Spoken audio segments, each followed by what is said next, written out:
Malavalli sub division 9 ಪ್ರಕರಣಗಳು ಪತ್ತೆಯಾಗಿರ್ತದೆ. ಇದರಲ್ಲಿ Halagur police ಠಾಣೆ ಯಶೋದಮ್ಮ ಅನ್ನೋರು ತಮ್ಮ ಮನೆಯಲ್ಲಿ ಅಂದರೆ ಹಲಗೂರು ಪೊಲೀಸ್ ಠಾಣಾ ವ್ಯಾಪ್ತಿ ಜಗನಹಳ್ಳಿ ಗ್ರಾಮ ಅವರ ತೋಟದ ಮನೆಯಲ್ಲಿ ಇರಬೇಕಾದ್ರೆ ರಾತ್ರಿ ಸುಮಾರು 9:15 ಗಂಟೆಗೆ ಯಾರೋ ದುಷ್ಕರ್ಮಿಗಳು ಬಂದು ಅವರಿಗೆ ಒಂದು ರಾಡಲ್ಲಿ ಹೊಡೆದು ಅವರಿಗೆ ಇದರಲ್ಲಿ ಕಿವಿಯಲ್ಲಿರುವಂಥ ಒಂದು ಮಾಟಿನ ಬಿಚ್ಚಿಸ್ಕೊಂಡು ಹೋಗಿರ್ತಾರೆ ಅಂತ ಹೇಳಿಬಿಟ್ಟು ಅವರೊಂದು ಫಿರ್ಯಾದು ನೀಡಿರ್ತಾರೆ.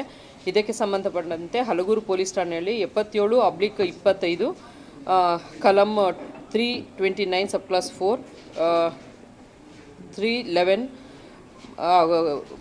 Red with 3 sub clause 5 BNS ಅಲ್ಲಿ ಪ್ರಕರಣವನ್ನು ದಾಖಲು ಮಾಡಿಕೊಂಡು ತನಿಖಾ ತಂಡವನ್ನು ರಚಿಸಿದ್ದು. ಇದರಲ್ಲಿ ಯಶೋದಮ್ಮ ಅವರ ಮನೆಯಲ್ಲಿ ಚಂದ್ರ ಅಂತ ಒಬ್ಬರು ಕೆಲಸ ಮಾಡ್ತಾ ಇರ್ತಾರೆ. ಅವ್ರನ್ನ ಈ ಹಿಂದೆ ಕೆಲಸ ಮಾಡ್ತಿರೋಂಥ ಮುತ್ತುರಾಜ್ ಅವರು ಅವ್ರ ಮನೆಯಲ್ಲಿ ಕರ್ಕೊಂಡು ಬಂದು ಆ ಕೆಲಸಕ್ಕೆ ಸೇರಿಸಿರ್ತಾರೆ. ಮುತ್ತುರಾಜ್ ಅವ್ರಿಗೆ ಮುಂಚೆ ಕ್ರೈಮ್ ಮಾಡಿರೋಂಥದ್ದು ಹಿನ್ನೆಲೆ ಇದೆ. ಇದನ್ನು ನಾವು ಅವರ ತನಿಖಾ ತಂಡವನ್ನು ಕೂಲಂಕುಷವಾಗಿ ಅವರನ್ನು ಪರಿಶೀಲನೆ ಮಾಡಿದಾಗ ತಿಳಿದು ಬರ್ತದೆ.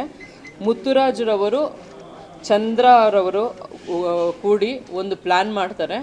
ಅವರು ಇದ್ದಾಗ ಯಶೋದಮ್ಮ ಅವರು ಇದ್ದಾಗ ಅವ್ರಿಗೆ ದುಡ್ಡು ಮತ್ತು ಚಿನ್ನ ಎಲ್ಲ ಇಟ್ಟಿರ್ತಾರೆ. ನಾವು ಹಿಂದೆಯಿಂದ ಬಾಗಿಲು ತೆಗೆದಾಗ ಮುತ್ತುರಾಜು ಮತ್ತು ಅವ್ರ ತಂಡನ ಕರ್ಕೊಂಡು ಬಂದು ಮುತ್ತುರಾಜು ಅವ್ರ ಫ್ರೆಂಡ್ ಆದ ರಾಜು ಮತ್ತು ಮಹೇಶ್ ಅವ್ರನ್ನ ಕರ್ಕೊಂಡು ಬಂದಿರ್ತಾರೆ. ಬಂದು ಇವರು ಒಂದು ರಾಡಲ್ಲಿ ಹೊಡೆದು ಚಿನ್ನ ತೊಗೊಂಡೋಗೋದು. ಮತ್ತು ಚಂದ್ರ ಅವರು ಇನ್ನೋಸೆಂಟ್ ಥರ, ಏನು ಗೊತ್ತಿಲ್ಲದಿರೋರ ಥರ ಇನ್ನೋಸೆಂಟ್ ಥರ ಒಂದು ನಟನೆ ಮಾಡಿ ಅವರು ಅಲ್ಲಿಂದ ಓಡಿ ಹೋಗ್ತಾರೆ. ಎಲ್ಲರನ್ನೂ ಕರೀಲಿಕ್ಕೆ ಊರಿನ ಜನರನ್ನು ಕರೀಲಿಕ್ಕೆ ಓಡಿ ಹೋಗ್ತಾರೆ. ಸೊ ಇದಾದ ನಂತರ ಎಲ್ಲರನ್ನೂ ದಸ್ತಗಿರಿ ಮಾಡಿ ಕಾನೂನು ರೀತಿ ಕ್ರಮವನ್ನು ಜರುಗಿಸಲಾಗಿದೆ. ಪಟ್ನಾ ಪೊಲೀಸ್ ಠಾಣೆ ವ್ಯಾಪ್ತಿಯಲ್ಲಿ ಒಂದು ಪ್ರಕರಣ ದಾಖಲಾಗಿರುತ್ತೆ. ಇದರಲ್ಲಿ 21/26 ಮತ್ತು 288/25 ಈ ಎರಡು ಪ್ರಕರಣಗಳಲ್ಲಿ ಒಂದು ತನಿಖಾ ತಂಡವನ್ನು ರಚಿಸಿದ್ದು. ಇದರಲ್ಲಿ ಅಕ್ಯೂಸ್ಡ್ ಸೈಯದ್ ಅಲೀಂ ಅವರನ್ನು ದಸ್ತಗಿರಿ ಮಾಡಿ ಇವರನ್ನು ವಿಚಾರಣೆ ಮಾಡಿದಾಗ ಅವರು ತಪ್ಪೊಪ್ಪಿಕೊಂಡು ಒಂದು 2 ಪ್ರಕರಣದಲ್ಲೂ ಸಹ ಇದು ರಿಕವರಿ ಆಗಿರ್ತದೆ. ಮತ್ತು ಮತ್ತೊಂದು KSRTC ಬಸ್ ಸ್ಟ್ಯಾಂಡಲ್ಲಿ ಈ ಅಟೆನ್ಷನ್ ಡೈವರ್ಷನ್ ಮಾಡಿ ಒಂದು ಪ್ರಕರಣ ಆಗಿರುತ್ತದೆ. ಕಂಪ್ಲೇನೆಂಟು ಸೌಜನ್ಯ ಅಂತ. ಇದು ಮೊಕದ್ದಮೆ ಸಂಖ್ಯೆ 293/25 ಇದರಲ್ಲಿ ಮತ್ತು 219/23 ಈ 2 ಪ್ರಕರಣಗಳಲ್ಲಿ ಮಾಧವಿ ಅನ್ನುವಂಥ ಆರೋಪಿಯನ್ನು ದಸ್ತಗಿರಿ ಮಾಡಿ 65 ಗ್ರಾಂ ಚಿನ್ನವನ್ನು ಸೀಸ್ ಮಾಡಿರ್ತೀವಿ. ಮತ್ತು ಶ್ರೀರಂಗಪಟ್ಟಣ ಗಂಜಾಂ ಬಳಿ 2 ಪ್ರಕರಣಗಳು ದಾಖಲಾಗಿರುತ್ತೆ. ಶ್ರೀನಿವಾಸು ಮತ್ತು ಕೇಶವಮೂರ್ತಿಯನ್ನವರ ನೀಡಿರುವಂಥ ದೂರಿನಲ್ಲಿ 29/26 ಮತ್ತು 30/26 ಈ ಒಂದು ಪ್ರಕರಣದಲ್ಲಿ ಆರೋಪಿಯಾದ ಮೊಹಮ್ಮದ್ ಯಾಸಿನ್ ಹಾಗೂ ಶಾಯಿಲ್ ರವರನ್ನು ದಸ್ತಗಿರಿ ಮಾಡಿ ಒಟ್ಟಾರೆ 6 ಮೋಟಾರ್ ಬೈಕ್ನ ವಶಕ್ಕೆ ತೆಗೆದುಕೊಳ್ಳಲಾಗಿದೆ.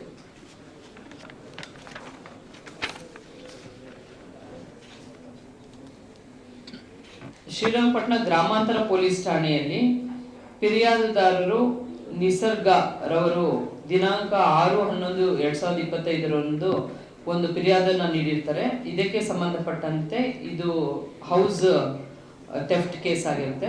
ಇದಕ್ಕೆ ಸಂಬಂಧಪಟ್ಟಂತೆ ಮೊಕದ್ದಮೆ ಸಂಖ್ಯೆ 221/25 ರೀತಿಯಲ್ಲಿ ಪ್ರಕರಣವನ್ನು ದಾಖಲು ಮಾಡಿಕೊಂಡು ಆರೋಪಿಗಳಾದ ಗಂಗರಾಜು, ಮಂಜುನಾಥ್, ಶಶಿಕುಮಾರು, ಕೃಷ್ಣ, ಸಂದೇಶ್ ಇವರನ್ನು ದಸ್ತಗಿರಿ ಮಾಡಿ ಒಟ್ಟಾರೆ 55 ಗ್ರಾಂ ಚಿನ್ನವನ್ನು ರಿಕವರಿ ಮಾಡಲಾಗಿರ್ತದೆ.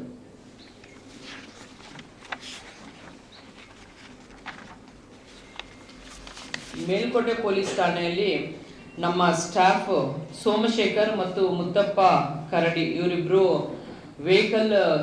ಸರ್ಪ್ರೈಸ್ ವೆಹಿಕಲ್ ಚೆಕ್ ಮಾಡಬೇಕಾದ್ರೆ ಒಬ್ಬರು ಗಾಡಿಯನ್ನು ತಳ್ಕೊಂಡು ಅವರು ತಪ್ಪಿಸ್ಕೊಳ್ಳೋಕೆ ಪ್ರಯತ್ನ ಪಡ್ತಾರೆ.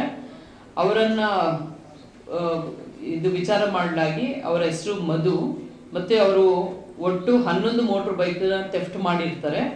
ಇದು ಒಂದು ಪಾಂಡವಪುರ, ಒಂದು ಮೇಲುಕೋಟೆ, 2 KR-ಪೇಟೆ ರೂರಲ್, 1 KR-ಪೇಟೆ ಟೌನ್ನಲ್ಲಿ ಬೈಕ್ ಪತ್ತೆ ಮಾಡಿರ್ತಾರೆ ಸಂಬಂಧಪಟ್ಟಂತೆ. ಇನ್ನುಳಿದ ಬೈಕು ಯಾರಿಗೆ ಸಂಬಂಧಪಟ್ಟಿದ್ದು ಮತ್ತು ಎಲ್ಲಿ ಯಾರು FIR ಆಗಿದೆಯಾ ಅದನ್ನು ತನಿಖೆಯಿಂದ ತಿಳಿಬೇಕಾಗಿದೆ.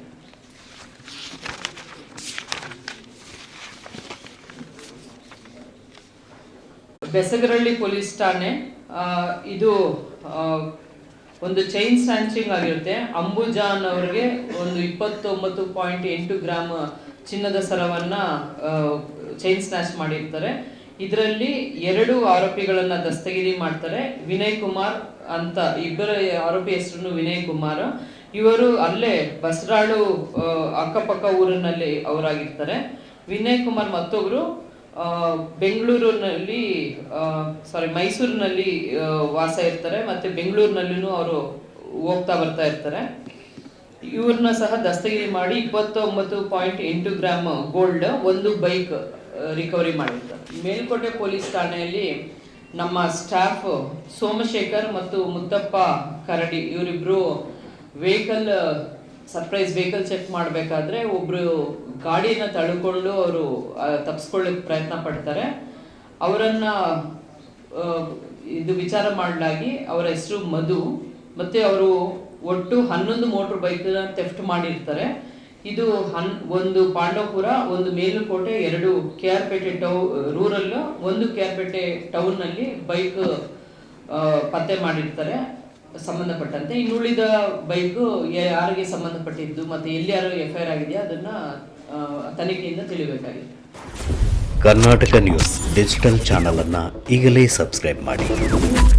ಧನ್ಯವಾದಗಳು.